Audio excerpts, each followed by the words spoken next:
नमस्कार मेरी YouTube family. स्वागत है आप सभी का हमारे YouTube चैनल पर। आज मैं आपको सुनाने जा रहा हूं एक ऐसी सस्पेंस और डर से भरी कहानी जो आपकी रूह तक को कंपा देगी। ये कहानी है सुनसान धावा, जहां दो मोटरसाइकिल सवारों की मुठभेड़ होती है चुड़ैल पिशाचिनी से। कहानी इतनी रहस्यमयी और खौफनाक है कि इसका अंत सुनकर आप दंग रह जाएंगे।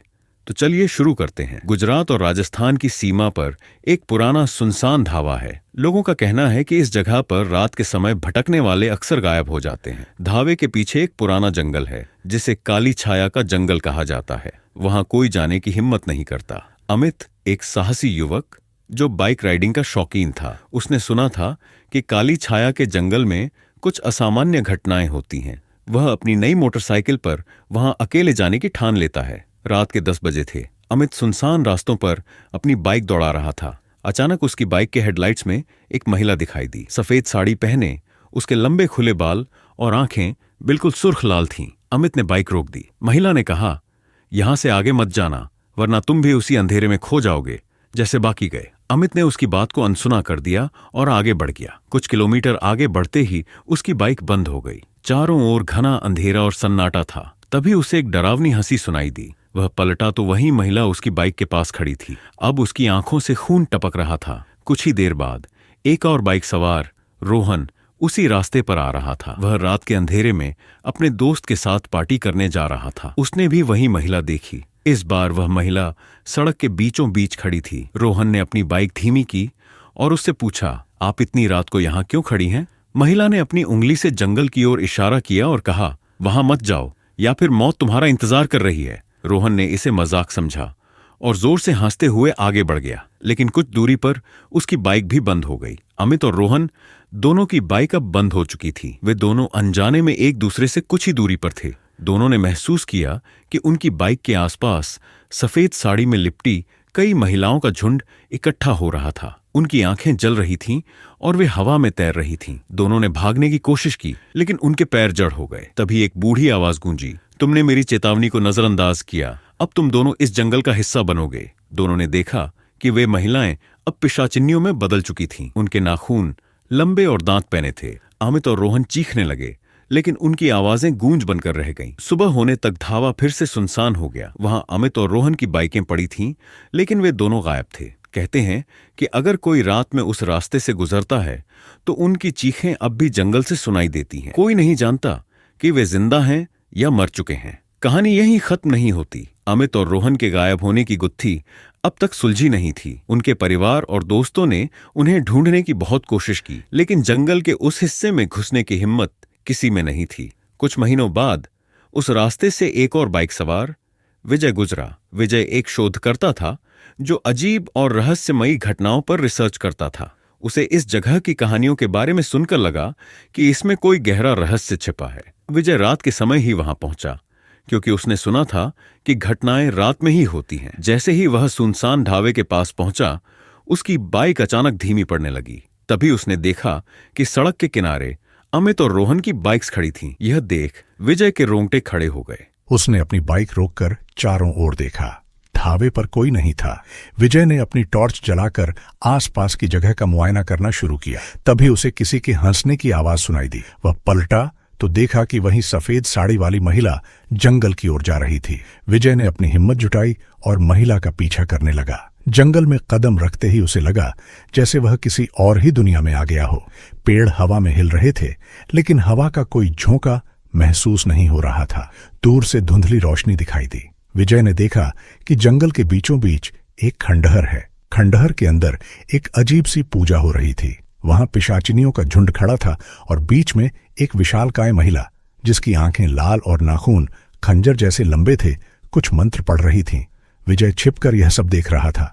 तभी उसे एक दरवाजे के पीछे से आवाज आई, कोई है, बचाओ। उसने झांक कर देखा तो वहां अमित और रोहन दोनों बंधे हुए थे। खंडहर के अंदर पूजा कर रही वह महिला असल में पिशाचिनी महादेवी थी। उसका मकसद उन लोगों को कैद करना था जो उसके इलाके में घुसते थे। वह उनकी आत्माओं को अपनी ताकत बढ़ाने के लिए इस्तेमाल करती थी। विजय को यह समझने में देर नहीं लगी कि अगर उसने अमित और रोहन को बचाने की कोशिश की तो उसकी भी जान खतरे में पड़ सकती है, लेकिन वह बिना कोशिश किए नहीं मानने वाला था। विजय ने चुपके से एक पत्थर उठाया और पिशाचिनी की ओर फेंका। पत्थर पिशाचिनी के माथे पर जाकर लगा और वह गुस्से में चीख पड़ी। उसकी चीख इतनी डरावनी थी कि पूरा जंगल कांप उठा। विजय ने इस मौके का फायदा उठाकर अमित और रोहन की रस्सियां खोल दी। तीनों ने वहां से भागने की कोशिश की, लेकिन पिशाचिनी ने अपने झुंड को उनके पीछे भेज दिया। चारों ओर से पिशाचिनियां उन्हें घेरने लगीं। तभी विजय ने खंडहर के बीच रखी एक पुरानी तलवार देखी। विजय को समझ आया कि यह कोई साधारण तलवार नहीं थी। उस तलवार पर कुछ मंत्र लिखे हुए थे। उसने झट से तलवार उठाई और मंत्र पढ़ते हुए पिशाचिनियों पर हमला कर दिया। जैसे ही उसने तलवार से वार किया, पिशाचिनियां दर्द से चिल्लाते हुए गायब होने लगीं। अंततः विजय ने पिशाचिनी महादेवी को भी परास्त कर दिया। खंडहर ध्वस्त होने लगा और तीनों वहां से अपनी बाइकों तक भागे। अमित और रोहन ने विजय को धन्यवाद दिया, लेकिन जंगल से निकलने के बाद भी वे सभी असहज महसूस कर रहे थे। रास्ते में अचानक उनकी बाइकों के हेडलाइट्स बंद हो गए। तभी पीछे से वही हंसी सुनाई दी।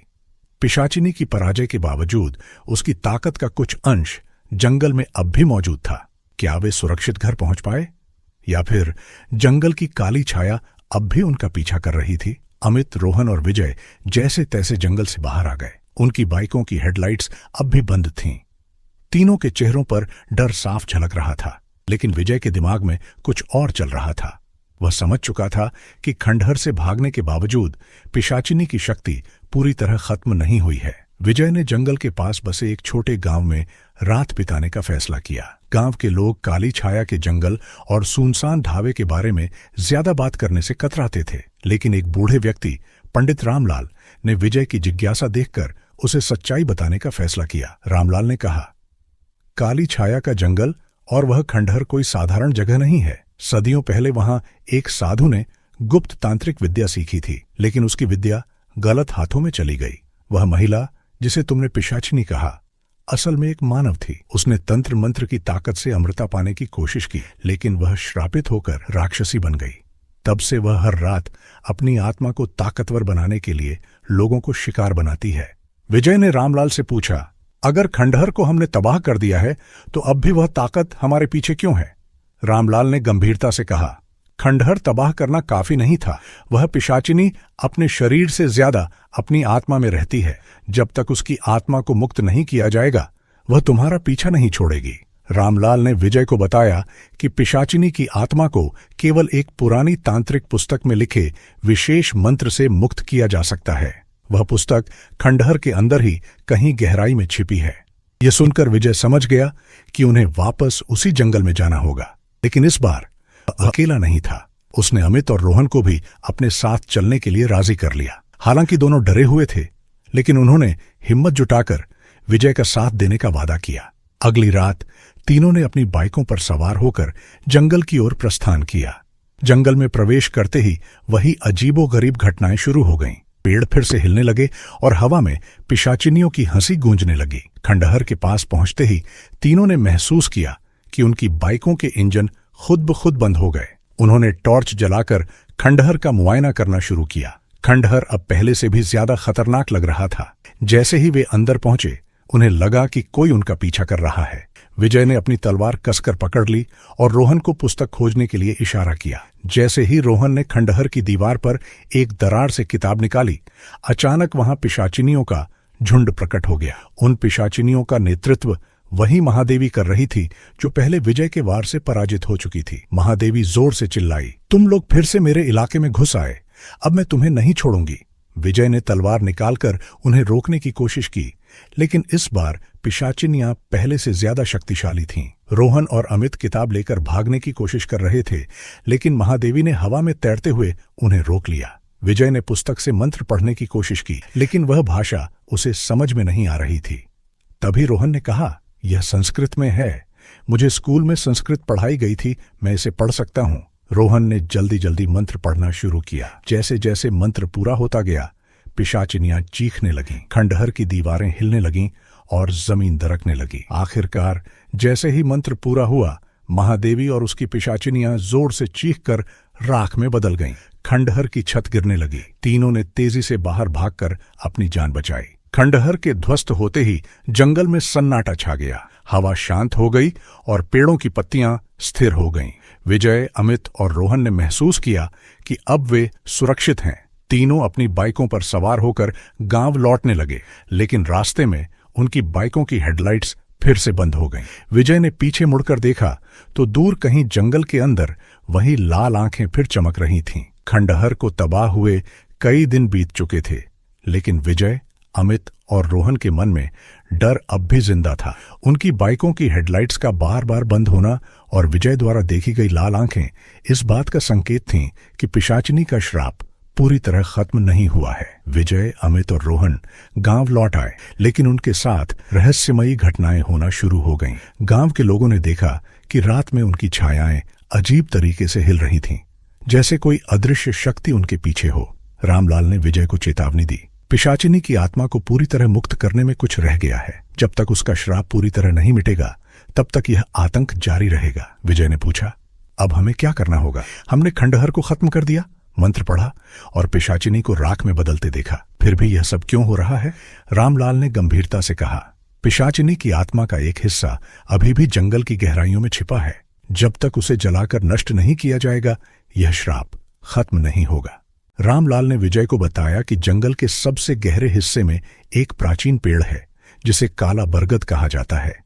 यह पेड़ पिशाचिनी की आत्मा को बांधने का अंतिम ठिकाना है। उसे जलाना आसान नहीं होगा, क्योंकि पेड़ के आसपास कई अदृश्य शक्तियां उसकी रक्षा करती हैं।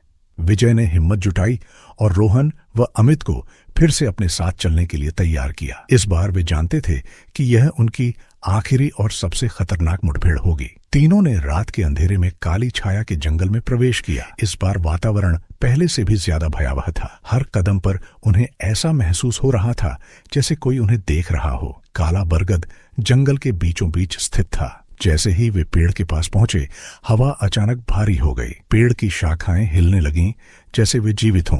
पेड़ के तने पर खून जैसे लाल निशान बने हुए थे और उसकी जड़ों से काले धुएं का गुब्बार उठ रहा था। जैसे ही विजय ने पेड़ को जलाने के लिए माचिस निकाली, अचानक चारों ओर पिशाचिनियों का झुंड प्रकट हो गया। ये वही आत्माएं थीं जिन्हें पहले पराजित किया गया था। महादेवी की आवाज गूंजी, तुम लोग सोचते हो कि तुम मुझे खत्म कर सकते हो? मेरी आत्मा अमर है। तुम तीनों भी इस जंगल का हिस्सा बनोगे।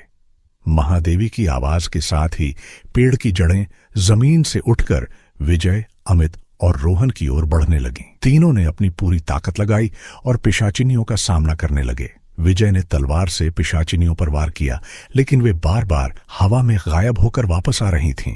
अमित ने देखा कि रामलाल द्वारा दी गई पुस्तक में एक और मंत्र लिखा हुआ है जो पेड़ की आत्मा को खत्म करने के लिए था। उसने रोहन को पुस्तक पकड़ाई और कहा, तुम मंत्र पढ़ो, मैं इन्हें संभालता हूं। रोहन ने डरते हुए मंत्र पढ़ना शुरू किया। जैसे जैसे वह पढ़ता गया, काला बरगद के तने से चीखने की आवाजें आने लगीं। पिशाचिनियां कमजोर पड़ने लगीं और उनकी रफ्तार धीमी हो गई। विजय ने इस मौके का फायदा उठाकर पेड़ की जड़ों पर तेल डाला और माचिस से आग लगा दी। आग लगते ही पेड़ के तने से खून जैसा लाल तरल बहने लगा। पूरी जमीन कांपने लगी और एक भयंकर चीख के साथ पेड़ राख में बदल गया। पेड़ के जलते ही पिशाचिनियां भी जलकर राख हो गईं। चारों ओर सन्नाटा छा गया। विजय, अमित और रोहन ने महसूस किया कि हवा अब हल्की हो गई थी और जंगल में छाई काली छाया गायब हो चुकी थी। वे अपनी बाइकों पर वापस लौट आए। इस बार बाइकों की हेडलाइट्स चालू रहीं और रास्ते में कोई बाधा नहीं आई। वे गांव पहुंचे और रामलाल को पूरी बात बताई। रामलाल ने कहा, अब यह श्राप हमेशा के लिए खत्म हो चुका है। तुमने जो साहस दिखाया वह एक मिसाल बन गया। अब यह जंगल और धावा दोनों सुरक्षित हैं। लेकिन जब वे अपने घरों की ओर लौट रहे थे, विजय ने अपनी बाइक के शीशे में देखा कि पीछे दूर जंगल में एक धुंधली आकृति फिर से दिखाई दी। वह आकृति वही सफेद साड़ी पहने महिला की थी, जिसकी आंखें सुर्ख लाल थीं। गांव लौटने के बाद विजय, अमित और रोहन को यकीन था कि उन्होंने पिशाचिनी की आत्मा का अंत कर दिया है, लेकिन जंगल में दिखी लाल आंखों की झलक उनके दिमाग से निकल नहीं रही थी। रामलाल ने जब विजय की बात सुनी तो उन्होंने गहरी सांस ली और कहा, हो सकता है कि यह केवल तुम्हारे मन का भ्रम हो, लेकिन अगर सचमुच कुछ बचा है तो हमें इसे पूरी तरह से खत्म करना होगा। रामलाल ने आगे बताया कि काला बरगद को जलाने के बावजूद अगर कोई छाया बची है तो वह पिशाचिनी की अंतिम आत्मा हो सकती है। यह आत्मा इतनी शक्तिशाली है कि उसे केवल तांत्रिक यज्ञ के माध्यम से खत्म किया जा सकता है। विजय ने पूछा, यह यज्ञ कहाँ होगा और हमें क्या करना होगा? रामलाल ने कहा, तुम्हें जंगल के सबसे गहरे हिस्से में जाना होगा। वहां एक प्राचीन गुफा है जिसे कालदंड गुफा कहते हैं। उसी गुफा में वह स्थान है जहां यह यज्ञ किया जा सकता है। लेकिन याद रखना, यह आसान नहीं होगा। गुफा की रक्षा करने वाली बुरी शक्तियां यज्ञ को रोकने की हर संभव कोशिश करेंगी। इस बार विजय, अमित और रोहन पूरी तैयारी के साथ गए। उन्होंने हथियार, तांत्रिक पुस्तक और रामलाल के बताए कुछ सुरक्षा उपाय अपने साथ रखे।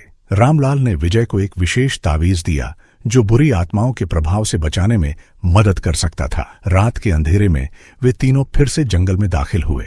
इस बार जंगल पहले से भी ज्यादा भयावह और सन्नाटे से भरा हुआ था। हवा में अजीब सी गंध थी और हर कदम पर ऐसा लगता था जैसे कोई उन्हें देख रहा हो।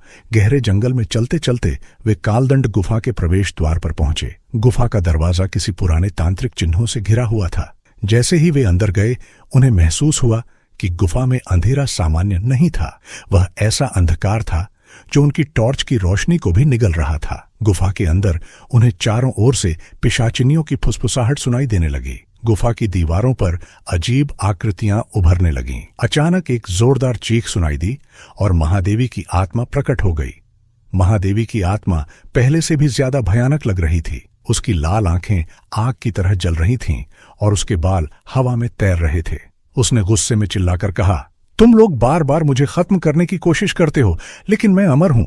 आज तुम सब मेरे शिकार बनोगे। महादेवी ने हवा में उड़ते हुए विजय, अमित और रोहन पर हमला किया। विजय ने तावीज को कसकर पकड़ा और अपनी तलवार से आत्मा को रोकने की कोशिश की। रोहन ने रामलाल की पुस्तक से मंत्र पढ़ना शुरू किया। जैसे ही रोहन मंत्र पढ़ रहा था, गुफा के भीतर की शक्ति कमजोर होने लगी। लेकिन तभी गुफा की छत से पत्थर गिरने लगे। गुफा अंदर से खुद को बंद करने लगी। विजय ने गुफा के बीचों बीच बने एक चबूतरे पर यज्ञ की तैयारी शुरू की। रामलाल ने जो सामग्री दी थी उसे जलाकर विजय ने यज्ञ का अग्निकुंड जलाया। लेकिन जैसे ही अग्नि प्रज्वलित हुई, महादेवी की आत्मा और आक्रामक हो गई। उसने गुफा की छत से आग बरसाना शुरू कर दिया। रोहन और अमित किसी तरह विजय को बचाने की कोशिश कर रहे थे। विजय ने पूरे साहस के साथ यज्ञ का अंतिम मंत्र पढ़ा। जैसे ही मंत्र पूरा हुआ, गुफा के भीतर एक जोरदार धमाका हुआ। महादेवी की आत्मा चीखती हुई आग में जलने लगी। गुफा के चारों ओर की दीवारें कांपने लगीं और एक तेज रोशनी फैल गई। गुफा शांत हो गई।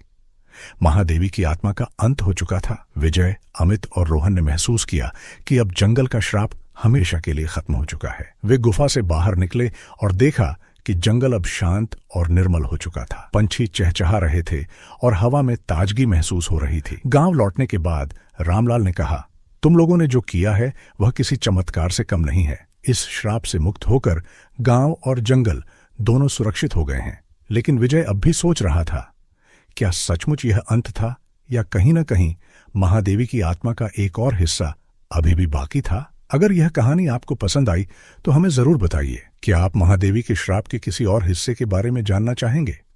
अगली कहानी के लिए सुझाव कमेंट में लिखें।